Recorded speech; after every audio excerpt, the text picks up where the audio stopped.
नमस्कार मेरे प्यारे साथियों, आईएएस पीसीएस जोन में आपका बहुत बहुत स्वागत है। मैं हूं सोनू कुमार।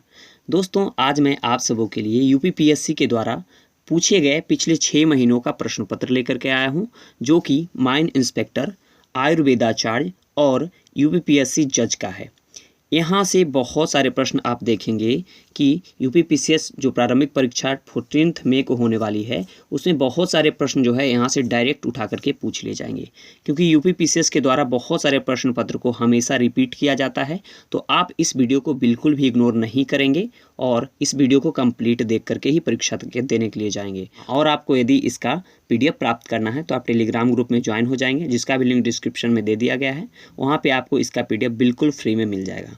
तो चलिए हम लोग बिना देरी के वीडियो को शुरू करेंगे। यदि वीडियो पसंद आएगा तो वीडियो को लाइक कर दीजिएगा, दोस्तों से शेयर कीजिएगा ताकि उनको भी इसका फ़ायदा हो सके।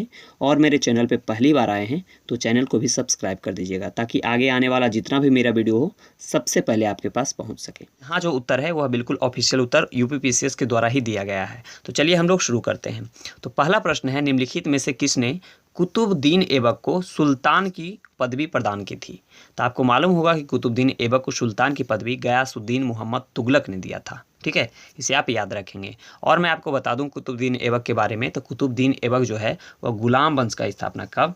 गुलाम वंश का स्थापना जो है, गुलाम वंश का स्थापना 1206 ईस्वी में करता है। ये भी याद रखेंगे, 1206 ईस्वी में कुतुबुद्दीन ऐबक जो है गुलाम वंश का स्थापना करता है और इसकी राजधानी जो है लाहौर होती है। ठीक है, और कुतुबुद्दीन ऐबक जो था, इसके द्वारा कुछ निर्माण भी किए गए थे। जैसे कि आपको मालूम होगा कि कुतुबुद्दीन ऐबक के द्वारा दिल्ली में जो है कुतुब मीनार का नींव रखा गया था। और आपको मालूम होगा कि दिल्ली में ही कुबत उल इस्लाम मस्जिद भी बनाया गया था। आजमेर में जो है 2.5 दिन का झोपड़ा भी बनाया गया था। और आपको बता दूं कि कुतुबुद्दीन ऐबक जो है इसको लाख बख्श भी कहा जाता था। यह प्रश्न जो है कितने बार पूछा गया है, आप इसे याद रखेंगे। लाख बख्श इसको कहा जाता था। ठीक है, लाख बख्श यानी लाखों को दान देने वाला इसको कहा जाता था। आपको और मालूम होगा कि कुतुबुद्दीन ऐबक के ही कहने पर जो है बख्तियार खिलजी ने नालंदा विश्वविद्यालय को जला दिया था, यानी नालंदा विश्वविद्यालय को डिस्ट्रॉय कर दिया था। ठीक है, और कुतुबुद्दीन ऐबक को 1210 ईस्वी में जो है चौगान खेलते हुए मृत्यु हो गया था। चलिए अब हम बढ़ते हैं अगले प्रश्न की ओर। तो अगला प्रश्न है, भारत में कृषि जनगणना कितने वर्षों के अंतराल में आयोजित होती है? तो आपको मालूम होगा कि भारत में जो कृषि जनगणना है, ठीक है ना, यह जनगणना जो है वो 5 वर्षों में आयोजित की जाती है। यदि मैं बात करूं, मैं आपको बताऊं कि प्रथम जो जनगणना हुई थी वो कब हुई थी? तो प्रथम जनगणना जो भारत में हुआ था वो 1872 ईस्वी में हुआ था। ठीक है, 1872 में हुआ था। और किनके कार्यकाल में? तो लॉर्ड मेयो के, याद रखेंगे, लॉर्ड मेयो के कार्यकाल में जो है प्रथम जनगणना हुआ था। और यह जो जनगणना था, इसमें कोई क्रम वाइज नहीं था कि हर एक 5 वर्ष पे होगा, ऐसा कुछ नहीं था। तो दूसरा जो जनगणना जो हुआ, यानी नियमित जो जनगणना हुआ, वह उसका शुरुआत हुआ 1881 ईस्वी में। 1881 ईस्वी में यह जो शुरुआत किया गया है वह लॉर्ड रिपन के समय में किया गया। इसे भी आप याद रखेंगे, लॉर्ड रिपन के समय में। और मैं आपको बता दूं 2011 के जनगणना के बारे में। तो 2011 का जो जनगणना है, ठीक है ना, यह जो है टोटल 15वीं जनगणना है। याद रखेंगे 15वीं, क्योंकि इस बार जो है जनगणना से प्रश्न बहुत सारा यूपीपीसीएस में पूछा जाएगा। तो यह टोटल 15वीं जनगणना है। स्वतंत्र भारत की यदि बात करूँ तो स्वतंत्र भारत की 7वीं जनगणना है। इसे भी आप याद रखेंगे। ठीक है, और 2011 का जो जनगणना है उसका जो है शुभंकर की यदि बात करेंगे तो उसका शुभंकर है प्रगण्य शिक्षिका। ठीक है, प्रगण्य शिक्षिका। और आदर्श वाक्य है, हमारी जनगणना हमारा भविष्य। चलिए बढ़ते हैं अगले प्रश्न की ओर। अगला प्रश्न है, उत्तर प्रदेश में वैष्णववाद के, यहाँ पे ध्यान देना है, वैष्णववाद के सनकादि संप्रदाय का संस्थापक कौन था? तो सनकादि संप्रदाय का संस्थापक निम्बार्काचार्य थे। ठीक है ना, इसे याद रखेंगे। यदि मैं रामानुज की बात करूं तो रामानुज जो थे वो श्री संप्रदाय के जो है संस्थापक थे। और यदि विष्णु स्वामी की बात करूंगा तो विष्णु स्वामी जो थे वह रुद्र संप्रदाय के संस्थापक थे। और माधवाचार्य जो थे वह ब्रह्म संप्रदाय के संस्थापक थे। चलिए बढ़ते हैं अगले प्रश्न की ओर। अगला प्रश्न देखेंगे, भारत की सबसे बड़ी तैरती सौर ऊर्जा परियोजना जुलाई 2022 में भारत के निम्नलिखित में से किस राज्य में शुरू हुई थी? तो यह किया गया था तेलंगाना में। ठीक है, चलिए बढ़ते हैं अगले प्रश्न की ओर। अगला प्रश्न है, यंग बंगाल आंदोलन के प्रवर्तक निम्नलिखित में से कौन थे? तो यंग बंगाल आंदोलन के जो प्रवर्तक थे वह थे हेनरी लुइस विवियन डेरोजी। ठीक है, हेनरी लुइस विवियन डेरोजी जो थे वह यंग बंगाल आंदोलन के प्रवर्तक थे। अगला प्रश्न है, भारतीय संविधान के किस अनुच्छेद के अंतर्गत संघ लोक सेवा आयोग, यहाँ पे ध्यान देना है, संघ लोक सेवा आयोग के अध्यक्ष एवं सदस्यों को उनके पद से हटाया जा सकता है। ठीक है, तो उनके पद से हटाया जाएगा लोक सेवा आयोग या लोक सेवा आयोग के सदस्य या जो है अध्यक्ष को कितने अनुच्छेद से, तो वह है अनुच्छेद 317 के अंतर्गत। ठीक है, यदि लोकसभा के यदि स्थापना की बात करेंगे तो वह किया गया है अनुच्छेद 315 के तहत इसका गठन होता है। चलिए आगे बढ़ते हैं। भारत में वर्तमान राष्ट्रीय आय की गणना का आधार वर्ष क्या है? राष्ट्रीय आय, ठीक है ना, भारत में राष्ट्रीय आय गणना का जो आधार वर्ष है वह 2011 से 12। अगला प्रश्न है, निम्नलिखित में से कौन से अनुच्छेद भारत के मूल संविधान का अंश नहीं था? ठीक है, मूल संविधान का अंश कौन कौन सा अनुच्छेद नहीं था? तो देखेंगे सबसे पहले तो दिया गया है अनुच्छेद 51A जो है यह नहीं होगा। ठीक है, क्योंकि अनुच्छेद 151 जो है स्वर्ण सिंह समिति के रिकमेंडेशन पे 42वें संविधान, ठीक है, 42वें संविधान जो है 1976, कितना 1976 में जोड़ा गया था, जो कि मौलिक कर्तव्य से, फंडामेंटल ड्यूटी से है। ठीक है, और यदि बात करूंगा अनुच्छेद 300 इसको भी हटा करके, संपत्ति का अधिकार इसमें था तो इसको हटा करके कर दिया गया क्या, 44वें संविधान संशोधन के द्वारा 1978 में कानूनी अधिकार दे दिया गया। ठीक है, तो ये इस दोनों को क्या किया गया बाद में, जो है यह मूल संविधान का अंश नहीं था। ठीक, तो इस प्रकार सही उत्तर क्या हो जाएगा, ऑप्शन 2 और 4 यानी ऑप्शन ए। चलिए हम बढ़ते हैं अगले प्रश्न की ओर। अगला प्रश्न है, निम्नलिखित में से कौन एक सुमेलित नहीं है? इसमें जो है कौन एक सुमेलित नहीं है, तो इसमें देख लेंगे कि ब्राह्मण जो है गोपथ ये सुमेलित है, आरण्यक संखायन यह भी सुमेलित है, वेदांग निरुक्त यह भी सुमेलित है, और उपनिषद जो है तैत्तिरीय यह गलत हो जाएगा। ठीक है, उपनिषद तैत्तिरीय नहीं है। चलिए बढ़ते हैं अगले प्रश्न की ओर। अगला प्रश्न है, निम्नलिखित में से सही सुमेलित, इसमें जो है कौन सही सुमेलित नहीं है? ठीक है, तो पहला दिया है गोदावरी, बैनगंगा बिल्कुल यह सुमेलित है। दूसरा दिया है नर्मदा मंड, जो कि गलत है। नर्मदा जो है वह किसकी, मंड जो है वो किसकी सहायक नदी है? मंड जो है महानदी की सहायक नदी है, ना कि नर्मदा की सहायक नदी है, तो ये तो गलत हो जाएगा। ठीक है ना, तो इस प्रकार दूसरा भी हमारा क्या होगा, गलत हो जाएगा। चलिए बढ़ते हैं अगले प्रश्न की ओर। अगला प्रश्न है, पंखयुक्त परागकण पाए जाते हैं। पंखयुक्त जो परागकण पाए जाएंगे वो पाए जाएंगे पाइनस में। ठीक है, पाइनस में जो है पंखयुक्त परागकण पाए जाते हैं। अगला प्रश्न है, अक्टूबर 2024 में हिंदुस्तान रिपब्लिकन एसोसिएशन का गठन किया गया था। कहाँ किया गया था? तो हिंदुस्तान रिपब्लिकन एसोसिएशन का गठन जो है वह किया गया था कानपुर में। चलिए बढ़ते हैं अगले प्रश्न की ओर। भारत की निम्नलिखित कोयला खानों को पूर्व से, यहाँ पे ध्यान देना है, पूर्व से यानी पूर्व से पश्चिम की ओर क्रम में व्यवस्थित कीजिए। पूर्व से पश्चिम की ओर जो है इसको व्यवस्थित करना है। ठीक है, तो सबसे पहले तो आ जाएगा रानीगंज, उसके बाद आ जाएगा बोकारो, फिर आ जाएगा विश्रामपुर, फिर आ जाएगा अलीदाबाद। तो ये क्रम सही है, तो ऑप्शन हो जाएगा ऑप्शन डी। अगला प्रश्न है, दो न्यूरॉन के बीच की खाई को क्या कहते हैं? तो दो जो न्यूरॉन होगा, ठीक है ना, उसके बीच के खाई को साइनेप्स कहते हैं। क्या कहते हैं? साइनेप्स कहते हैं। अगला प्रश्न है, निम्नलिखित में से किस पुरास्थल से सुपारी के दो कार्बनीकृत बीज पाए गए हैं? सुपारी के दो जो है कार्बनीकृत बीज पाए गए हैं, तो वह पाया गया है बटगल से। ठीक है, चलिए बढ़ते हैं अगले प्रश्न की ओर। अगला प्रश्न है, निम्नलिखित में से किसे जून 2022 में संयुक्त राष्ट्र में भारत का अस्थायी प्रतिनिधि जो है नियुक्त किया गया था? तो वह किया गया था रुचिरा कंबोज को। ठीक है, रुचिरा कंबोज को। आगे बढ़ते हैं, भारत सरकार के शिक्षा मंत्रालय द्वारा उच्च शिक्षा वित्तीय संस्थान यानी HEFA के गठन हेतु निम्नलिखित में से किस बैंक के साथ संयुक्त उपक्रम स्थापित किया गया है? तो वह किया गया है केनरा बैंक के साथ। अगला प्रश्न है, भारत की वन सर्वेक्षण रिपोर्ट 2021 के संबंध में निम्नलिखित में से कौन से कथन सत्य हैं? ठीक है, तो सही कथन क्या हो जाएगा? सही कथन है, यहाँ पे देखेंगे, पहला दिया गया है वनावरण में सर्वाधिक वृद्धि अरुणाचल प्रदेश में हुआ है। ठीक है, यह तो गलत होगा। फिर देखेंगे यह रिपोर्ट जो है FRI ने तैयार किया था, तो दोनों कथन हमारा यहाँ पे गलत होगा, तो सही उत्तर हो जाएगा ऑप्शन सी, ना तो एक सही है ना ही दो सही है। अगला प्रश्न है, उत्तर प्रदेश के किस नगर में सर्वप्रथम भारतीय राष्ट्रीय कांग्रेस का वार्षिक अधिवेशन हुआ था? तो वह हुआ था इलाहाबाद में। ठीक है, यदि मैं क्रम की बात करूं तो आप क्रम कैसे याद रख सकते हैं? देखिए इसका मैं एक ट्रिक बताता हूं। ठीक है, सबसे पहले आप एक ट्रिक इसका है बकमई बकमई, और उसमें उसके बाद फिर एक है बकनई, बकनई।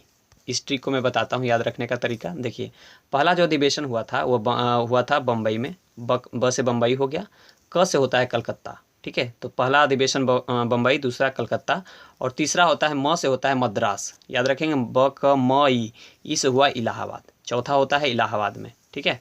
तो याद रख सकते हैं 85, 86, 87, 88 में हुआ था इलाहाबाद में। और उसके बाद फिर मैं बात करूं ब क नई का, ठीक है, ब क नई। तो ब क नई से होता है, ब से होता है, फिर हो जाएगा बम्बई, फिर हो जाएगा कलकत्ता, फिर हो जाएगा न से यहाँ पे याद रखना है नागपुर, और ई से फिर इलाहाबाद। तो चौथा और आठवां जो है वह कहाँ हुआ था? इलाहाबाद में ही हुआ था। तो इस प्रकार आप जो है इस ट्रिक के माध्यम से याद रख सकते हैं लगातार आठ जो है अधिवेशन को। चलिए बढ़ते हैं अगले प्रश्न को। अगला प्रश्न है, अल बिरूनी ने अपना प्रसिद्ध ग्रंथ तारिख उल हिंद निम्नलिखित में से किस भाषा में लिखा था? तो अल बिरूनी ने जो है तारिख उल हिंद को अरबी भाषा में लिखा था, ठीक है। यहाँ पे याद रखेंगे अरबी भाषा में। चलिए फिर देखेंगे, यहाँ पर जो है ये गणित का प्रश्न दिया गया है, इसे आप देख लेंगे जिसका उत्तर 2000 होगा। चलिए बढ़ते हैं अगले प्रश्न की ओर। अगला प्रश्न है, निम्नलिखित में से किसे कोशिका की आत्मघाती थैली के रूप में जाना जाता है? कोशिका की आत्मघाती थैली किसको कहते हैं? तो वह क्या कहा जाता है? लाइसोसोम को। अगला प्रश्न है, किसी तत्व का इलेक्ट्रॉनिक विन्यास 284 है, इस तत्व का नाम क्या होगा? तो इस तत्व का नाम हो जाएगा सिलिकॉन। अगला प्रश्न है जो कि देख सकते हैं, यह जो है एक गणित का प्रश्न है, तो आप इसे यहाँ पे देख सकते हैं, ठीक है। फिर आगे बढ़ते हैं हम लोग। तो अगला प्रश्न है, निम्नलिखित में से किस महिला क्रांतिकारी को सूर्यसेन के साथ गिरफ्तार किया गया था? ठीक है, तो सूर्यसेन के साथ किनको गिरफ्तार किया गया था? तो वह किया गया था कल्पना दत्त को, ठीक है। इसे आप याद रखेंगे। चलिए बढ़ते हैं अगले प्रश्न की ओर। अगला प्रश्न है, प्रथम पंचवर्षीय योजना जो कि 1951 से 56 में उत्तर प्रदेश की वार्षिक वृद्धि दर क्या थी?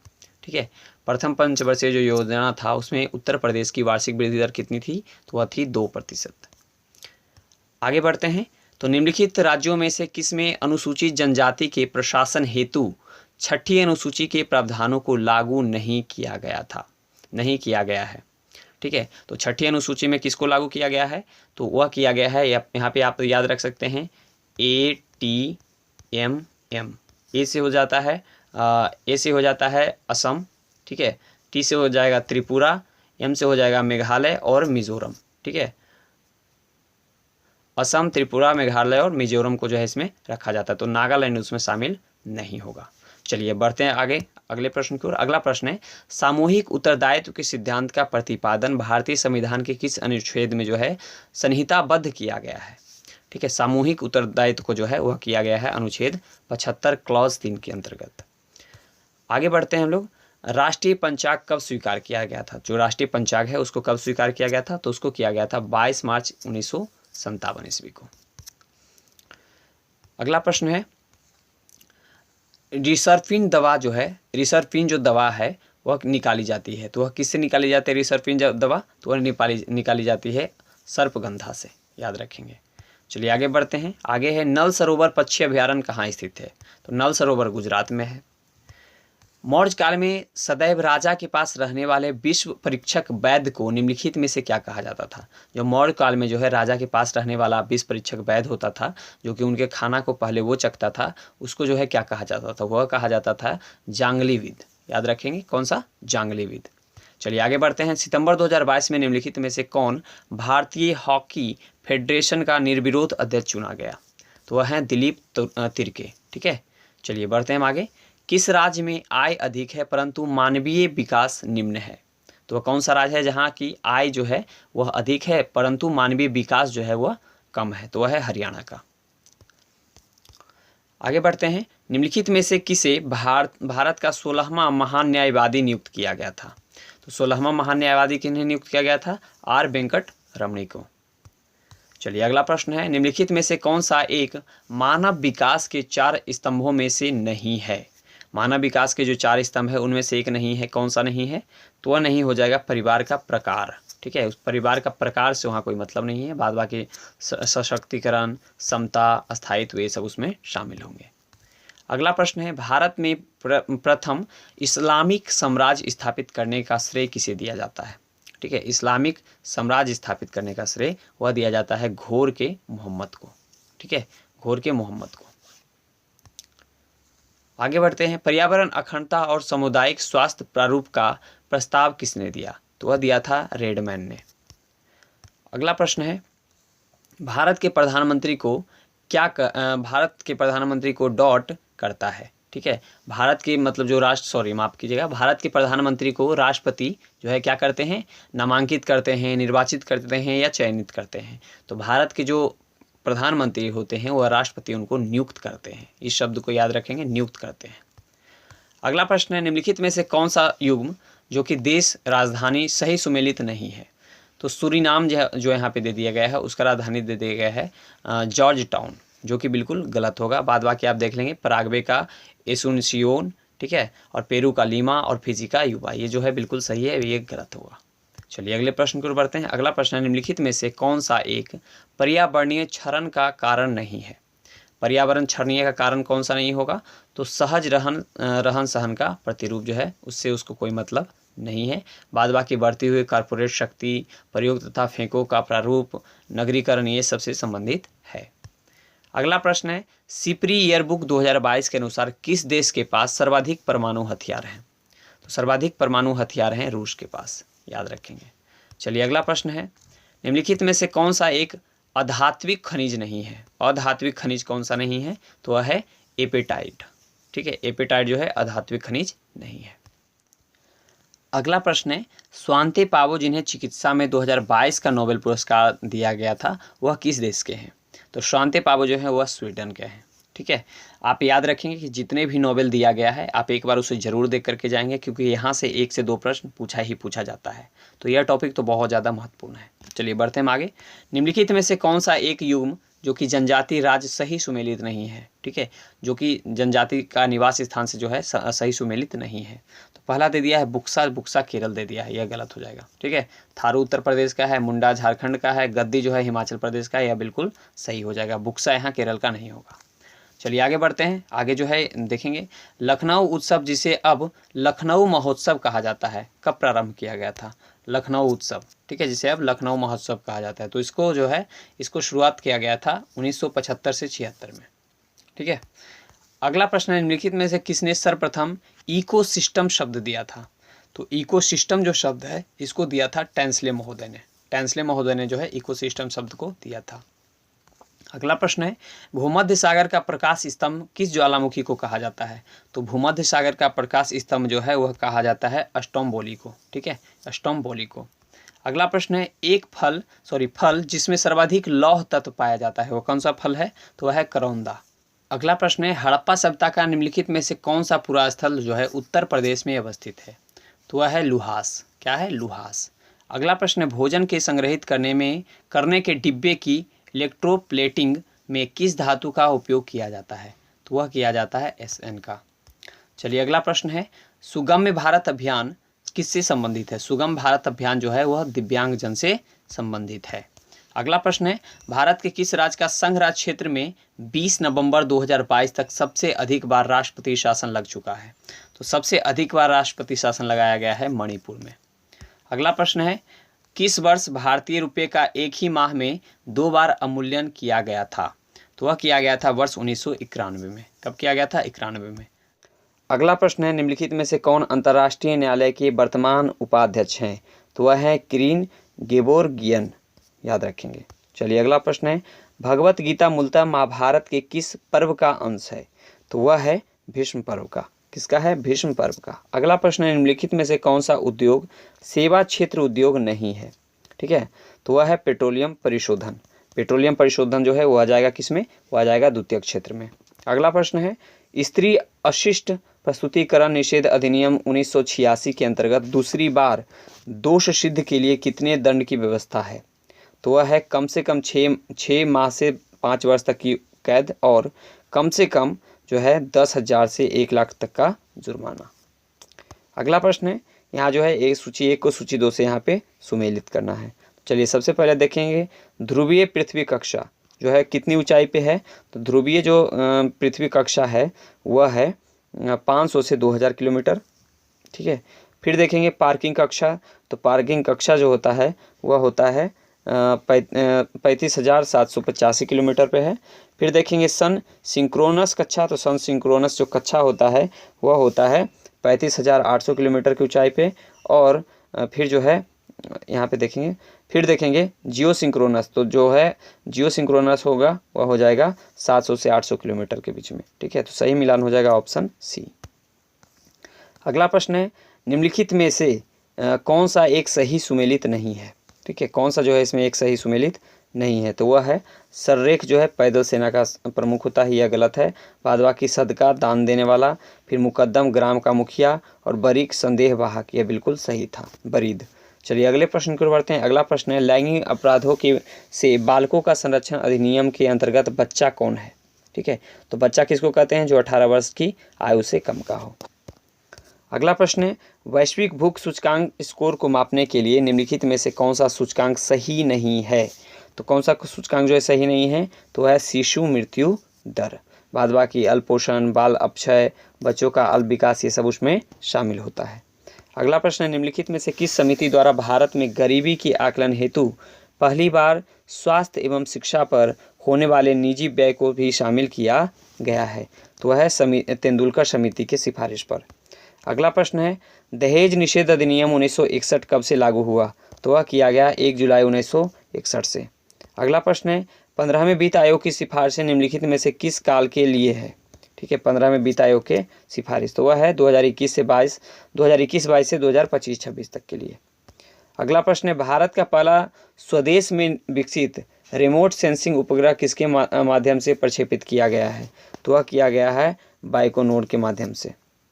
अगला प्रश्न है, निम्नलिखित में से कौन सा विषाणु अत्यधिक संक्रामक रोग चेचक के लिए जिम्मेदार समझा जाता है। तो वह समझा जाएगा वेरियोला विषाणु को। किसको समझाएगा, वेरियोला विषाणु को। अगला प्रश्न है, निम्नलिखित में से कौन से हस्तांतरण भुगतान का उदाहरण है। तो हस्तांतरण भुगतान का उदाहरण कौन हो जाएगा, बेरोजगारी भत्ता भी हो जाएगा, वेतन का भुगतान यह बिल्कुल नहीं होगा, सामाजिक सुरक्षा भुगतान भी होगा, और वृद्धावस्था पेंशन भी होगा। तो सही उत्तर हो जाएगा 1, 3 और 4, यानी ऑप्शन डी। अगला प्रश्न है, सूची 1 को सूची 2 से यहाँ पे आपको सुमेलित करना है। ठीक है, तो संविधान के भाग 15 में क्या है, तो संविधान के भाग 15 में है राजभाषा का उल्लेख किया गया है। यहाँ ध्यान देंगे, 15 में राजभाषा का उल्लेख किया गया है। संविधान के भाग 17 में क्या किया गया है, तो संविधान के भाग जो 17 है उसमें किया गया है निर्वाचन का उल्लेख। फिर देखेंगे कि संविधान का भाग जो है 18 में क्या किया गया, तो 18 में किया गया संविधान संशोधन, और संविधान के भाग 20 में जो है आपात उपबंध का उल्लेख किया गया है। चलिए अगले प्रश्न की ओर बढ़ते हैं। अगला प्रश्न है, भारतीय संविधान के निम्नलिखित अनुच्छेदों में से कौन सा एक संघ लोक सेवा आयोग तथा प्रत्येक राज्य के लिए लोक सेवा आयोग हेतु प्रावधान करेगा। तो वह क्या करेगा, अनुच्छेद 315। अगला प्रश्न है, लॉर्ड माउंटबेटन ने किसे वन मैन बाउंड्री फोर्स कहकर संबोधित किया था। तो वह किया था महात्मा गांधी को। अगला प्रश्न है, निम्नलिखित में से कौन सी समिति सार्वजनिक बैंकों के समेकन से संबंधित नहीं है। तो वह है रंगराजन समिति। अगला प्रश्न है, वातावरण की अवधारणा निम्नलिखित में से किस पर निर्भर करती है। तो वह निर्भर करेगी वातावरण के कुल आयामों पर, रुचि में बदलाव पर, और वैश्विकता पर, यानी ऑप्शन ए इसका सही होगा। अगला प्रश्न है, विधि के अनुसार वृद्धाश्रम की स्थापना कौन कर सकता है। तो वृद्धाश्रम की स्थापना कौन करेगा, राज्य सरकार भी करेगी और केंद्र सरकार भी करेगी। तो सही उत्तर हो जाएगा ऑप्शन सी। अगला प्रश्न है, दिल्ली सल्तनत के संदर्भ में निम्नलिखित कथनों में से कौन से कथन जो है सही है। तो पहला कथन है, कुतुब मीनार सूफी संत कुतुबउद्दीन बख्तियार काकी को समर्पित है। बिल्कुल इन्हीं के याद में जो है कुतुबुद्दीन ऐबक के द्वारा बनवाया गया था। फिर मीनार बिजली गिरने के कारण 1369 में क्षतिग्रस्त हो गया था। यह बिल्कुल, यह भी सही है, दूसरा भी सही है। तो इस प्रकार सही उत्तर क्या होगा, ऑप्शन सी। 1 और 2 दोनों सही है। अगला प्रश्न है, उपग्रह संचार में ऊपर भेजे जा रहे संकेतों और वापस आने वाले संकेतों की आवृत्तियों के बीच सही संबंध होता है। तो वह होगा सदैव बड़ी होता है। चलिए अगला प्रश्न है, ब्रुसेलोसिस नामक बीमारी का कारण क्या है। ब्रुसेलोसिस जो बीमारी है उसका कारण क्या है, तो उसका कारण है जीवाणु के कारण जो है ब्रुसेलोसिस जो है बीमारी होती है। प्रश्न है, निम्नलिखित में से कौन से कथन सही हैं? तो पहला कथन है प्राकृतिक गैस गोंडवाना संस्तरों में पाई जाती है, बिल्कुल यह तो गलत होगा। दूसरा है अब्रक कोडरमा में प्रचुर मात्रा में पाया जाता है, यह भी सही, यह सही है। धारवाड़ चट्टानें जो हैं पेट्रोलियम के लिए प्रसिद्ध हैं, यह बिल्कुल गलत हो जाएगा, धारवाड़ किस्म की नहीं होगी उसमें। तो इस प्रकार सही उत्तर हो जाएगा ऑप्शन बी, केवल 2 सही है। अगला प्रश्न है हड़प्पा सभ्यता के निम्नलिखित में से किस स्थान से जो है जल संचरण के साक्ष्य मिले हैं? तो वह मिला है धौलावीरा से। ठीक है, चलिए अगला प्रश्न है सूची 1 को सूची 2 से यहाँ भी सुमेलित करना है। ठीक है, तो सबसे पहला दिया गया है, एक तरफ योजना है, दूसरी तरफ जो है संघीय मंत्रालय दिया गया है, तो कि कौन सी योजना को जो है कौन शुरू करता है? तो पहला इसमें दिया गया है स्माइल योजना। तो स्माइल योजना जो है वह शुरू किया गया है सामाजिक न्याय एवं सशक्तिकरण मंत्रालय के द्वारा। फिर है सेहत, तो सेहत किया गया है रक्षा मंत्रालय के द्वारा। फिर देखेंगे स्वनिधि, तो स्वनिधि जो किया गया है वह किया गया है आवास एवं नागरिक मामले के मंत्रालय के द्वारा। और सार्थक पहल जो है वह शिक्षा मंत्रालय के द्वारा किया गया है शुरू। चलिए अगला प्रश्न है गर्भ का चिकित्सकीय समापन अधिनियम 1971 की धारा 4 के नियम के अंतर्गत किस स्थान पर गर्भ का समापन नहीं किया जा सकता है? तो वह नहीं किया जाएगा कहाँ पे? तो वह किया जाएगा, पहले देखेंगे सरकार द्वारा स्थापित अस्पताल पर, तो यह तो गलत होगा। सरकार द्वारा पोषित अस्पताल पर, यह भी नहीं, यहाँ भी नहीं हो सकता है। जिला स्तर पर गठित समिति द्वारा चिन्हित स्थान पर, यह भी गलत है। तो सही उत्तर हो जाएगा ऑप्शन डी, उपरोक्त में से कोई नहीं। अगला प्रश्न है घरेलू हिंसा से महिला संरक्षण अधिनियम निम्नलिखित में से किस वर्ष पारित किया गया था? घरेलू हिंसा से महिला संरक्षण अधिनियम निम्नलिखित में से किस वर्ष पारित किया गया था? तो वह किया गया था वर्ष 2005 में। अगला प्रश्न है किस भारतीय वृत्त चित्र को 2022 में ऑस्कर नामांकन जो है प्राप्त हुआ था? तो वह हुआ था राइटिंग विद फायर को। चलिए अगला प्रश्न है प्रधानमंत्री नरेंद्र मोदी द्वारा विश्व के पहले नैनो यूरिया संयंत्र का उद्घाटन किस राज्य में किया गया? तो वह किया गया गुजरात में। अगला प्रश्न है निम्नलिखित में से किस राज्य की सीमा भूटान की सीमा से जो है नहीं लगती है? तो वह किसकी सीमा नहीं लगेगी? तो पहला तो देखेंगे सिक्किम की लगेगी, पश्चिम बंगाल की लगेगी, असम की लगेगी, लेकिन मेघालय की नहीं लगेगी। अगला प्रश्न है निम्नलिखित में से कौन सा एक मौलिक कर्तव्य नहीं है, यानी फंडामेंटल ड्यूटी नहीं है? तो कौन हो जाएगा? अस्पृश्यता उन्मूलन के लिए प्रयास जो है फंडामेंटल ड्यूटी नहीं बल्कि फंडामेंटल राइट है। चलिए अगला प्रश्न है सूची 1 को सूची 2 यहाँ सुमेलित करना है। एक तरफ सैन्य अभ्यास दिया गया है और दूसरे तरफ जो है उसमें शामिल देश दिया गया है। चलिए यहाँ पे हम मिलान करते हैं। तो सबसे पहले जो है डस्टलिन, तो डस्टलिन किसके बीच होगा? तो डस्टलिन जो है भारत उज्बेकिस्तान के बीच होगा। फिर देखेंगे ईस्टर्न ब्रिज जो है वह भारत और ओमान के बीच होता है। खंजर जो है वह होता है भारत और किसके बीच में? भारत और किर्गिस्तान के बीच में। और फिर देखेंगे लामित ये जो है वह भारत नेपाल के बीच होता है।